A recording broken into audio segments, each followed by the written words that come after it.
Uy, viral malay karon ang LTO Butuan sa Region 13 mga kois, mga kayas. Ha? Nako, natay mga experience ana na di na to makalimtan sa sa daan sa kalsada sa Butuan paingon sa Nasibit Buena Vista mga kois, no? So disclaimer, no, I made this video for not open any someone else, but this video based on my own experience in the Region 13 road of, especially sa mga LTO personnel dyan sa City of Butuan, ha? Di ko manin nila lahat po. Wala ko gitanan ang mga personahe sa LTO, pero naka-experience yung kuan yung mga guys. Mao nang makahimo putang reaction video kay karon bis na sila ang magdakop, sila ang gidakop karon. Unang experience yun nako ani kaning sa mga LTO diha sa Butuan, no. Nangatang sila diha sa may lugar sa may kuan Bangkasi, or kung wala lang ko na sayo, correct me if I'm wrong, diha banda sa may Alubihid. Mga last 3 years o 2 years na, no. So karon nag-drive ko sa akong minivan. Unya karon gikan mi sa provincial hospital kay nagpa-opera sa akong bayaw diri sa ulo. Pag uli na mo diha na nangatang di ay personahe sa LTO. So karon gipara ko, sunat tingayo kog dako kay ano gipara man ko nga kung wa man siya makita kumpleto man yung papel, nakoy lisensya, nakoy rehistro. So karon di ay gipara ko, gipangitaan yung nilagbikil ang akong sakyanan. Ha? Ngano man, but not necessarily apprehend gyud nga makita nila sa akong sakyanan, pero napangitaan gyud nila paagi.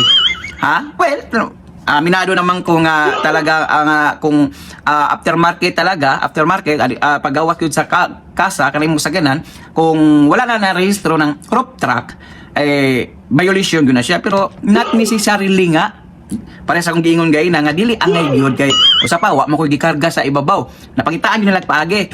So ngita yung lagpaagi aron gyud nga nasa lay rason facts na para talaga para gyud nga matikitan ka. So karon mo na pamaagi nila, so giduol na ko nya, sir unsa may violation sir? Kuan kanay imong sakyanan kompleto man tanan imong body, pro problema aftermarket namang kay kuan, namang kay gi-extension na crop truck. Tana ko pila may violation na sir? 5,000. Sige 5,000. So kita pud lagi nga aron dili ta makabayad og 5,000, so pamagi po nila na, no. Ngano mo sugot man po sila og kanyoon po nato tagaag 200, 500. So makaingon kita nga mas mahal jud ang coffee o kape sa LTO kumpara sa mga mahalon na mga tindahan like Starbucks.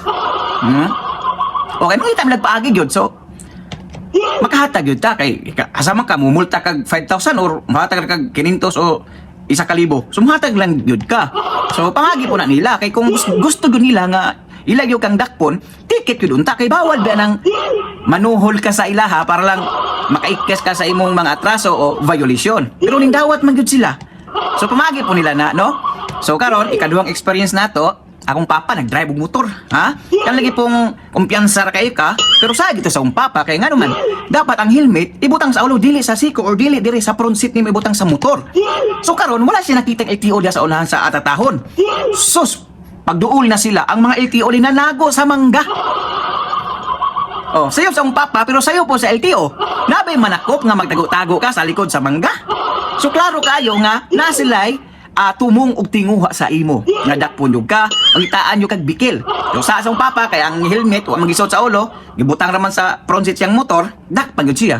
Pero ang sayo sa LTO nga anong magtago-tago man ka sa likod sa mangga, ha?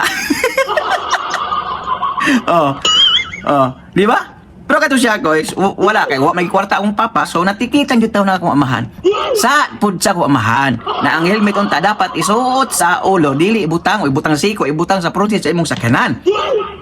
Kay dako nang gamit ng helmet kung makadisgrasya pa kay una biya ulo matukod sa kalsada. Ang sayop lang sa LTO adto mga kois kay ngano man gyud nagtago-tago pud. Murang napot ay kasulti sa ilaha. Pero di ko nila lahat, dili tanang LTO nga nagbuhat og katiwalian o mga dili maayong mga binuhatan sa ilang ahensya. Napoy uban nga kuan gyud seryoso sa ilang katungkulan o paninilbihan sa bayan. Pero nagyod samuan na muhimo gyud sila og kanang kuan, muhimo gyud sila kanang dili maayo, kan muhimo mangwarta ba sa mga katawhan. hindi ko man nila lahat o dili magyud tanan nagisay uban no LTO na kanang kuwan. Disclaimer, this is my own opinion lang, my own opinion. Tagduha asawa, tagtulo asawa. O so mangita gyud kag paagi, ha? Kay kato imong sweldo nimo nga regular nga sweldo nimo sa usa ka ahensya para to sa original. So mangita yung kag excess pa nakita para at ikasuporta dito sa ikaduha ikatulo nimo. So mo na nakasayop sa ato pod. Mo po na usa nakasayop sa ato. Ha? Kaya nga naman, kulangon pag imong sweldo mangita yung kag lain. Usa pa, mo nang gamay atong sweldo kay nga naman. Prayas na karon nga nagkaloko-loko na ang atong gobyerno. Ang naitabo sa nasyonal imbis na ang kwarta, trilyones, bilyones para sa katawhan na para unta to taas ta imong sweldo o more trabaho pa. Nakorap. So kinsa maapektuhan ang mga tao kita ra gihapon. Mo nang digol mo taas atong mga sweldo. Kay lamang gipamulsa ang kwarta na dapat unta sa kayuhan sa tuwa, sweldo sa tuwa o trabaho para sa ubang mga katawhan. Ha? Usa po na nga makakuang gyud dili maayo nga mag-umpisa ang korupsyon dito sa nasyonal kay maapektuhan gyud paingon sa ubos kita mga katawhan na nasa laylayan o pobre, ha, nakahimtang gyud, ha. So karon daghan po mag-ingon sa comment section kung kita mo na nga mga picture tagam daw. Tagam na sakpan. Sabi na kay luoy bibiya kayo po ng mga truckers, uy mga isuon ko kay nga naman pas mga truckers o mga driver sa mga trailer sa mga kahoy tagpila rin allowance ana kung madakpan pigyon nila makuha ng allowance musugot ang bina sila magkape-kape ang Nescafe nga gamay nga tag-2 tag-3 masiguro na tapos ang LTO magkape-kape mahal pa sa Starbucks di mo na mo dawat 100 na 200 na di na mo dawat oy sa may rason na pang kape mahal yun lang kape kaysa kape na to yung kita mga driver sugot naman ta kape nga kanang Nescafe tag-3, tag-asukar, wala. Sila, di man lang dawat na ng tag-3, tag-2. Ha? Mil-mil pa ganang uban, pangayon. Mga truckers, mga saging, bisa unsang mga truckers diha. Loy po taon, tagpilar ni allowance. Usahay pa ng uban, kanang mga operator nila, di guna mo hatag og magka-violation ka. But cause, sa imo pa nakuhaon sa sweldo, pilang lay mada sa imong pamilya. Loy po biya, no? Nya, sila, nagtindog-tindog rat ang atang ng kalsada, mangita yung bikil sa mga sakyanan, na dili ang yudak unta. Pero kung na-SUV nga mo agi, madlok mo na sila, oy. Kaya naman, uy, kani, kwartahan.